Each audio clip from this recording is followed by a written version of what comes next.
আসসালামু আলাইকুম। ওয়ালাইকুম আসসালাম ওয়া রাহমাতুল্লাহি ওয়া আপনি বারাকাতুহু। কেমন আছেন? এই তো আছি আলহামদুলিল্লাহ ভালো। কি জন্য আসছেন এই পটলের জমিতে? এই যে আপনি দেখতে পাচ্ছেন খুব সুন্দরভাবে তারা ভাবে যে সাদা সাদা জিনিসটা ফুটে আছে, এটা হচ্ছে পটলের ফুল। আপনি কি চেনেন? না, আমি তো ভালো চিনি না, কারণ আমাদের তাহলে ওদিকে তো আর এটা এই চাষ দেখেন, হয় না। এই দেখেন, এইটা হচ্ছে পটলের ফুল। মানে এই আপনারা- ফুল থেকে এই পটলগুলো হবে, তাই তো? হ্যাঁ, আপনারা বাজার থেকে শুধু পটল কেনেন, তো পটলটা যে কিভাবে তৈরি হয় এগুলো তো আপনাদের বোঝা উচিত খাওয়ার আগে আর কি। এই হচ্ছে ফুল। আচ্ছা, দর্শকরা যারা দেখবে তারা বুঝতে পারবে যে এবার আপনি আমাদের উদ্দেশ্যে এটা বলেন যে এই পটল চাষ করতে এখানে তো দেখতেছি অনেক জমি, এতে আপনার খরচ কেমন হয়েছে? আমার এই জায়গায় আপনার 1.5 বিঘে জমি আছে। জি আমার যে পর্যায়ে আপনি এখন দেখছেন জি। এই পর্যায়ে আনতে আমার খরচ হয়েছে 40,000 টাকা। 40,000? জি জি। তা কিভাবে খরচ হয়েছে সেগুলো আপনাদের বুঝিয়ে দিতে হবে, না হলে আপনি তো বুঝতে পারবেন না। জি জি। এ দেখেন এই বান্ডা সোজা হয়ে আছে, হুম। এ তো এমনি এমনি সোজা হয়ে নেই, না না। এর পিছনে মেহনত আছে। এবং কিভাবে সোজা হয়েছে, এতে দড়ি ইউজ করা হয়েছে, প্লাস জাল দেওয়া হয়েছে, এতে আবার বাঁশের খোপা এবং পরিশ্রম সব মিলিয়ে 40,000 টাকা খরচ হয়েছে 1.5 বিঘা বইতে। এখনো আচ্ছা, পর্যন্ত 1 টাকাও বাড়ি নিয়ে যেতে পারিনি। আচ্ছা, অনেকেই যে বলে যে পটলের ফুল ছোঁয়াতে হয় নাকি, এটার বিষয়টা কি একটু আমাদেরকে বলেন তো, যে না হলে নাকি পটল ধরে না? এখন আগে মশা মাছি যাই বলতেন, মৌমাছি, এগুলো অনেক ছিল। এখন বিষ প্রয়োগ করার ফলে সবগুলো বিলুপ্ত হয়ে গেছে।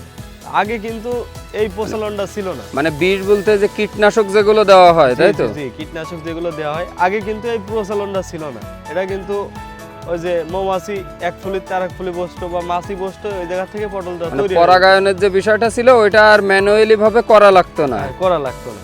ওইটা কিন্তু প্রাকৃতিক ভাবে হয়ে যেত।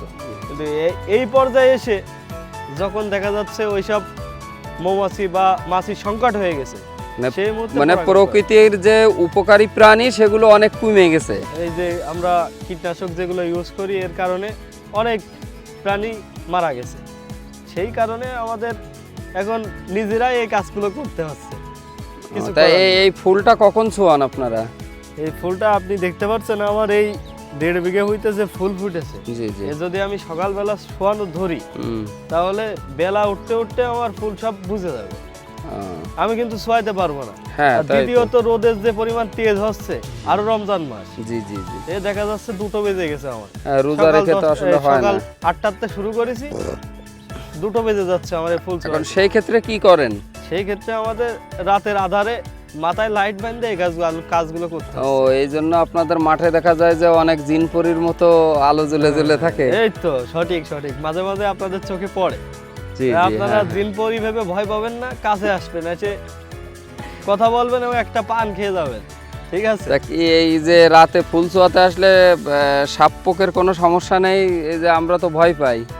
এখন আমাদের এই মাঠের সাথে চলাফেরা এত পরিমাণ হয়ে গেছে, মানে আত্মার সাথে মাঠ মিশে গেছে এক কথায়। তো এই জায়গায় সাপ আমাদের দেখলে ভয় পায়, আমরা ভয় পাই না। হ্যাঁ। বিষয়টা হয়ে গেছে এমন। যাক, তাহলে তো আলহামদুলিল্লাহ।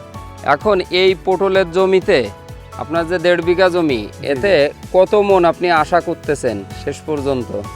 এখন ওইটা তো আপনার সেইভাবে সঠিক হিসাব দেওয়া যায় না, যদি আমার গাছটা পরিপূর্ণভাবে বেঁচে না, থাকে। এখন তো যেটা দেখতেছি যে পরিপূর্ণভাবে খুব সুন্দর, মানে এই পরিস্থিতিতে কেমন কি আসতে পারে ফলন এই প্রতি হাটে? পরিস্থিতিতে আমার হচ্ছে আমি তোলা শুরু করব সামনের রবিবারে ইনশাল্লাহ, যদি আমার গাছ সঠিকভাবে হ্যাঁ, কিছু সুস্থ কিছু তো থাকে দেখতেছি যে ভালো সাইজ তাহলে হয়েছে। আমি রবিবারের থেকে বেচা শুরু করব এবং দীর্ঘ এক বছর শীত যে কড়া শীত পরে যে 2 মাস, ওই 2 মাস বাদে আমি জি। পুরো 1 বছর এই জায়গা থেকে পটল আমি পাবো।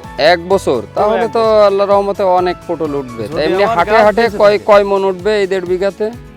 এখন যে ধরটায় হ্যাঁ, আসছে এখন আমার তো খুব বইতে, সুন্দর তো ধর। হাটে হাটে আমি 15 মন 20 মন 10 মন নিয়ে যাবো, তা কোনো কথা হবে না। মানে 10 থেকে 15 মন বা সময়তে সময়তে 20 মন পর্যন্তও 20 নিতে মন পারবেন, প্লাস, তাই তো? 20 মন প্লাস। 20 মন প্লাস। জি জি। এখন তো পটলের দাম অনেক, এই সময় তো হাটে নিতে পারলে একটা অনেক বেনিফিট হইতো আপনাদের এখন আমি জন্য। যে 40,000 টাকা বা তারও বেশি যে খরচটা আপনার দেখালাম, আমি কিন্তু এখন 1 টাকাও বাড়ি নিয়ে যেতে পারিনি। শুধু এর ভিতরে ইনভেস্ট শুধু- করেই গেছে আমি। শুধু ইনভেস্ট হয়েই গেছে। কিন্তু এ আমাকে ফল দেওয়া শুরু করবে রবিবারের থেকে টুকটাক করে, এবং কিছুদিনের ভিতরে ধরেন 15 দিন বা 1 মাস, মানে ঈদের পরের থেকে আমার পরিপূর্ণ ফল দেয় এই জমি থেকে আমি পাবো। আবার এই যে দেখলাম যে ওখানে পরিষ্কার করতেছে, তাহলে তো এই কৃষাণ সবসময় লেগেই থাকে। কৃষাণ শুধু একটা না, আমার এই জমিতে লাগানো ধরে অর্থাৎ লতা লাগাইতে হয় পটলের, তো বীজ লাগাইলে হয় না, লতা লাগাতে হয়, লতার থেকে এই গাছ হয়। তো সেই সময় থেকে আমার এর ভিতরে কৃষাণ লেগে আছে এবং সারাদিন লেগে থাকবে। আচ্ছা, এই পটল যারা চাষ করতে চায় তাদেরকে আপনি কি ধরনের পরামর্শ দিবেন আমি একটু বলেন। পরামর্শ দেব যে আপনাদের যদি বেকার সময় থাকে, ধরেন আপনি কিছু করেন না, আপনি যদি দেখা যাচ্ছে একটা কাজের সাথে লিপ্ত আছেন, কোম্পানির চাকরি, তাহলে আপনার জন্য পটল চাষ না। আপনি মানে যদি এতে বেকার ঘুরে প্রপারলি বেড়ান, হ্যাঁ, মানে এক কথায় যে ফুল টাইম দিতে হবে এর পিছনে, মানে এক কথায় যে আপনি যে অফ টাইমের কাজ এটা তা না। না না না, এই জায়গায় আপনার বলে কয়ে কাজ না, আপনার সকাল থেকে সন্ধ্যা পর্যন্ত লেগে যাবে, মানে খাওয়ার টাইমটুক আর আপনার শরীর ক্লান্ত হয়ে গেলে যেটুকু বিশ্রাম নেবেন। তাছাড়া এই জায়গায় আপনি লতা বাইরে চলে আসছে, এই লতাগুলো উঠাইতে হবে, যে লতাগুলো মোটা হয়ে যাচ্ছে ওই লতাগুলো কেটে দিতে হবে নখ দিয়ে।